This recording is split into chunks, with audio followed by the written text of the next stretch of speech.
Assalamualaikum warahmatullahi wabarakatuh. Kami dari bulan 8. Yang uh, bulan kami dapat tajuk peristiwa teknologi zaman Nabi Nuh alaihissalam sebagai iktibar dan pedoman untuk kita. Dalam hari bulan kami ada 5 orang. Pertama Muhammad Daniel Firdaus, Muhammad Patrick, KDKDPV 20F 2021, Muhammad Amin Efrandi, saya, KDKDPV 20F 2006, dan Muhammad Syahrin bin Isam Bakori, KDKDPV 20F 2020. Seterusnya Muhammad Hafizul Hakim bin Rosli, 33DPP 20F 2016, dengan Muhammad Syamil Izzuan bin Sainata, 33DPP 20F 2013. Nabi Nuh. Menurut beberapa riwayat, Allah mengutus Nabi Muhammad sorry.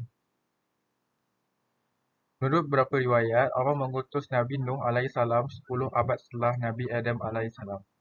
Beliau juga merupakan manusia pertama di muka bumi yang membuat kapal untuk berlayar dengan petunjuk dari Allah. Banyak ayat-ayat dalam Al-Quran yang mengisahkan tentang Nabi Nuh alaihissalam. Nabi Nuh diutus Allah Ta'ala ketika manusia menyembah berhala dan tenggelamkan mereka dalam kesiksaan dan kekafiran. Kemudian Allah mengutusnya sebagai rahmat bagi umat manusia. Di dalam Al-Quran, Allah telah menceritakan kisah Nabi Nuh dan kaumnya serta azab berupa taufan yang membawa banjir yang besar yang diturunkannya kepada mereka yang kafir, dan juga kisah penyelamatan yang dia melakukan kepada orang-orang yang berada di dalam bahteranya. Nabi Nuh dengan sabar berdakwah kepada kaumnya selama 950 tahun, mengajak mereka untuk beribadah hanya kepada Allah Ta'ala sahaja dan tidak menyekutukan Allah dengan sesuatu apapun. Beliau juga mengajak kaumnya, mengingatkan kaumnya akan nikmat-nikmat Allah yang telah janjikan anugerah kepada mereka, namun mereka tidak beriman kepada kecuali hanya sedikit saja. Sikap kaumnya yang selalu menentang Nabi Nuh kemudian mengadukan mereka kepada Allah. Nabi Nuh berkata, "Ya Tuhanku, sesungguhnya aku telah menyeru kaumku malam dan siang. Maka seruanku itu hanyalah menambah mereka lari dari kebenaran. Dan sesungguhnya setiap kali aku menyeru mereka kepada iman agar engkau mengampuni mereka, mereka memasukkan anak jari mereka ke dalam telinganya dan menutupkan bajunya ke mukanya.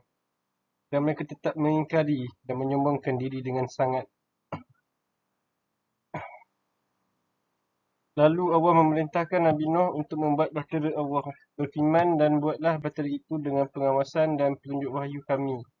Dan janganlah kamu bicarakan dengan aku tentang orang-orang yang zalim itu. Sesungguhnya mereka itu akan ditenggelamkan. Demikianlah Nabi Nuh dengan sabar membangun kapal tanpa mempedulikan ejekan kaumnya. Maka setelah tiba waktunya dan kapal yang dibangun oleh Nabi Nuh selesai, Allah pun berfirman kepadanya, "Muatkanlah ke dalam bahtera itu dari masing-masing binatang sepasang di antara betina dan keluargamu kecuali orang yang telah terdahulu ketetapan terhadapnya, dan muatkan pula orang-orang yang beriman." Maka Nabi Nuh berseru kepada para pengikutnya, "Naiklah kamu sekalian ke dalamnya dengan menyebut nama Allah di waktu berlayar dan berlabuhnya. Sesungguhnya Tuhanku benar-benar Maha Pengampun lagi Maha Penyayang."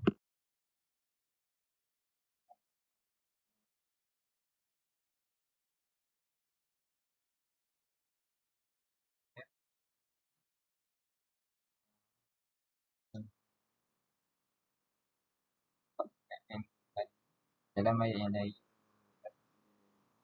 maka kami buka pintu langit dan air yang tumpah, dan kami jadikan bumi memancar air mata air mata air kuatkan yang sudah dikatakan, dan kami angkut Nuh ke atas bahtera yang terbuat daripada pakan dan yang berlayar dengan pemeliharaan kami dari dalam yang diingkari.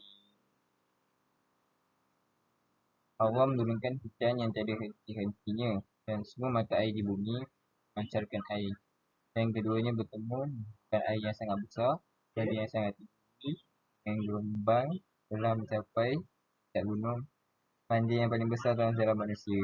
Pada saat itu Nabi Nuh panggil anaknya yang berada di tempat jauh dan tidak ikut naik ke kapal.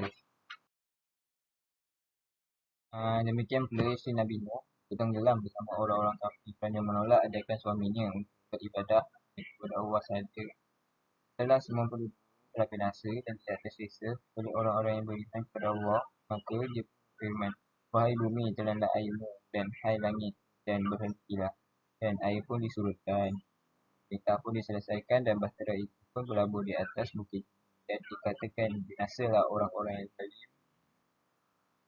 Demikianlah akhirnya Nabi Nuh bersama orang-orang yang beriman yang berada di alam dunia diselamatkan Allah dari azab yang diberikan bagi orang-orang kafir.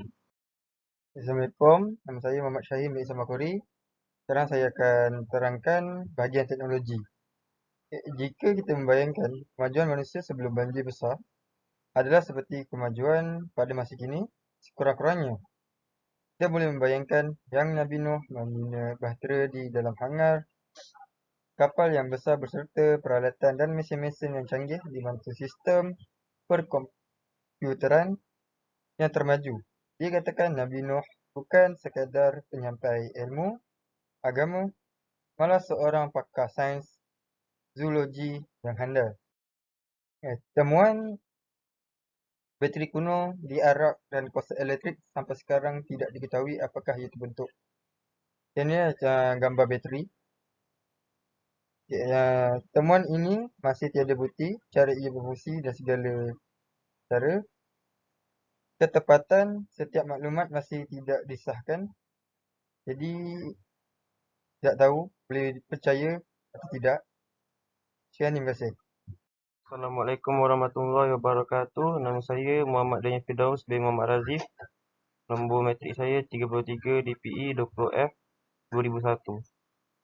Kali ini saya nak present pasal iktibar dan pedoman pasal zaman Nabi Nuh dan teknologi.